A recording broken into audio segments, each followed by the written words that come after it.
আজকের ভিডিওতে পুলসিরাত সম্পর্কে বিস্তারিত আলোচনা করব। হাসরের ময়দানে পুলসিরাতের 7টি ধাপে কোন 7টি প্রশ্ন করা হবে, সেই প্রশ্নগুলি কি কি এবং প্রশ্নের উত্তর দেওয়ার পর আমাদের জন্য কি অপেক্ষা করে থাকবে, পুলসিরাতের দূরত্ব কত বছর। আপনারা যদি এই প্রশ্নগুলির উত্তর জানেন অবশ্যই কমেন্টে জানান, আর যদি না জানা থাকে তাহলে এই ভিডিওটি সম্পূর্ণ দেখবেন। আশা করি ভিডিওটি সম্পূর্ণ দেখলে পুলসিরাত সম্পর্কে বিস্তারিত জানতে পারবেন। প্রথমে জানবো পুলসিরাত কাকে বলে। আরবিতে সিরাত অর্থ রাস্তা। পুলসিরাত হচ্ছে সেই রাস্তা যে রাস্তা জাহান্নামের উপর দিয়ে যায় এবং যা চুলের চেয়েও চিকন, আগুনের চেয়ে গরম এবং তরবারির চেয়েও ধারালো। কিয়ামতের দিন প্রত্যেক মাখলুককে সেই রাস্তা অতিক্রম করতে হবে। যারা জান্নাতবাসী হবে তারা তাদের ঈমান ও আমল অনুযায়ী স্বাচ্ছন্দ্যের সাথে কষ্টের সেতুটি অতিক্রম করে জান্নাতে চলে যাবে এবং যাদের আমল নড়বড়ে তারা জাহান্নামে থাকবে। ঈমানদারদের জন্য সেই সেতুটি একটি সুন্দর উপত্যকায় রূপান্তরিত হবে, যেখানে তারা কোনো সমস্যা ছাড়াই অতিক্রম করে জান্নাতের দরজায় পৌঁছে যাবে। ঈমানদাররা কর্ম অনুযায়ী লড়বে, যার আলোতে তারা সেই পুলের মধ্য দিয়ে পথ নির্ধারণ করবে। আখিরাতের সময় অনুযায়ী পুলসিরাতের দূরত্ব 3000 বছর।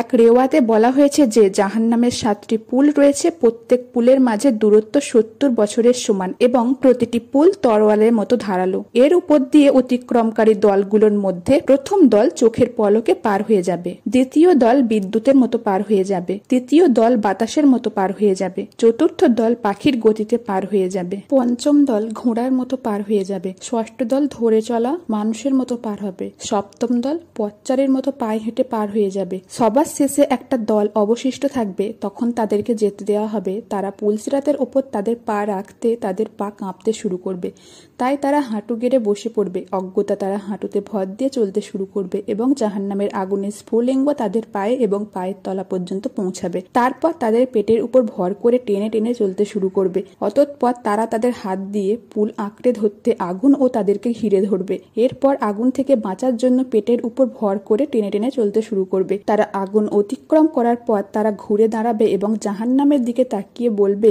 আল্লাহ আমাদের এই জাহান্নামের আগুন থেকে রক্ষা করেছেন, তিনি মহাপবিত্র। পুলসিরাতে যে প্রশ্নগুলি করা হবে সেগুলি হলো, এই সেতুর প্রথম ধাপে আমাদের ঈমান অনুযায়ী প্রশ্ন করা হবে। আমাদেরকে ঈমানের আরকান সম্পর্কে জিজ্ঞাসা করা হবে, যার মধ্যে আল্লাহর প্রতি ঈমান, ফেরেশতাদের প্রতি ঈমান, আল কোরআনের প্রতি ঈমান, সকল নবী রাসূলের প্রতি ঈমান, আখিরাতের উপর ঈমান। এই সকল প্রশ্ন থাকবে। যখন কেউ এই সমস্ত প্রশ্নের উত্তর দিতে সফল হবে তখন তাকে পরবর্তী ধাপে পাঠানো হবে, যেখানে তাকে নামাজ সম্পর্কে জিজ্ঞাসা করা হবে, পূর্ণ নামাজ পড়েছিল কিনা।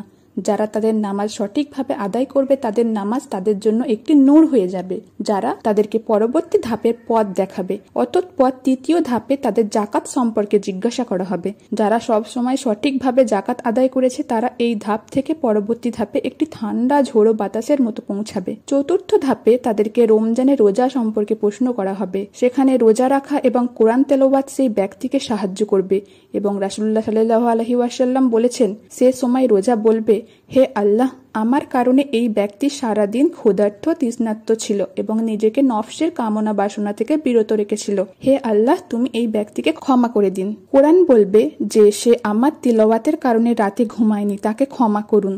এবং অতঃপর আল্লাহ তাআলা তাকে ক্ষমা করবেন এবং তাকে পরবর্তী ধাপে অর্থাৎ পঞ্চম ধাপে পাঠাবেন, যেখানে তাকে হজ সম্পর্কে জিজ্ঞাসা করা হবে। এবং এইভাবে সফল হওয়ার জন্য শারীরিক ও আর্থিকভাবে সক্ষম প্রত্যেক মুসলমানের তার জীবনে অন্তত একবার হজ করা জরুরি। এখানে সফল হলেই তাকে পরবর্তী ধাপ অর্থাৎ ষষ্ঠ স্থানে পাঠানো হবে। ষষ্ঠ ধাপে তাকে অজু ও গোসল সম্পর্কে জিজ্ঞাসা করা হবে। একজন ব্যক্তি পরিষ্কার এবং পবিত্রতা হাসিল করে আল্লাহর ইবাদত করার জন্য প্রস্তুত হয়, তাই শিশুদেরকে অল্প বয়সেই অজু গোসল সম্পর্কে শিক্ষা দেওয়া জরুরি, যাতে কিয়ামতের সময় সুষ্ঠুভাবে সফল হয় এবং পরবর্তী ধাপ অর্থাৎ শেষ ধাপে পৌঁছাতে পারে। সপ্তম ও শেষ ধাপে তাকে বান্দার হক সম্পর্কে প্রশ্ন করা হবে, যেখানে সফলতা নির্ভর করবে আমরা আমাদের নিজেদের পিতামাতা, আমাদের সন্তান, আমাদের প্রতিবেশী, বন্ধু বান্ধব এবং আত্মীয়দের সাথে কিভাবে আচরণ করি তার ওপর। যদি কেউ অন্যের হক নষ্ট করে, যেমন অন্যের সম্পদ আত্মসাৎ করা, চুরি করা, ডাকাতি করা, কাউকে গালি দেওয়া, কারো গীবত করে, তাহলে তার জন্য এই ধাপ অতিক্রম করা খুব কঠিন হবে এবং তারা তা অতিক্রম করতে পারবে না। কিন্তু যারা এই শেষ প্রশ্নের সঠিক উত্তর দিয়ে দেবে তারা সেই স্থানে পৌঁছে যাবে যেখানে হযরত মুহাম্মদ সাল্লাল্লাহু আলাইহি ওয়াসাল্লাম তাদের জন্য অপেক্ষা করে থাকবেন এবং তাদের স্বাগত জানাবেন, যেখানে তাদের জন্য দুটি পানির ফোয়ারা থাকবে যার পাশে হিরে জহরত দ্বারা তৈরি করা হয়েছে। তারা একটি ঝর্ণায় গোসল করবে এবং অন্যটি থেকে পানি পান করবে। তারপর তারা জান্নাতের দরজায় পৌঁছে যাবে। জান্নাতের দরজায় ফেরেশতারা সেখানে তাদের স্বাগত জানাতে থাকবে। তারা জান্নাতে পা রাখবে এবং এমন এক অন্তহীন জীবনে প্রবেশ করবে যা কখনো শেষ হবার নয়। আল্লাহ তাআলা আমাদেরকে এমন নেক আমল করার তৌফিক দান করুন যার ফলে আমাদের পুলসিরাত পার হওয়া সহজ হয়ে যায়। আল্লাহ রাব্বুল আলামিন আমাদের পূর্ণাঙ্গ জীবন ব্যবস্থায় দিক নির্দেশনা স্বরূপ পবিত্র কুরআন প্রেরণ করেছেন। আমরা অবশ্যই আল্লাহ তাআলার নির্দেশ মতো চলব। যা তিনি আদেশ করেছেন তা পালন করব এবং যা নিষেধ করেছেন সেগুলি বর্জন করব। তাহলে আমরাও আল্লাহর প্রত্যেক পরীক্ষায় পাশ করে জান্নাত লাভ করতে পারবো। আমিন। ভিডিওটি এখানে শেষ করছি। এরকম আরো ইসলামিক ভিডিও নিয়মিত দেখার জন্য আমাদের চ্যানেলটি সাবস্ক্রাইব করে পাশে থাকবেন।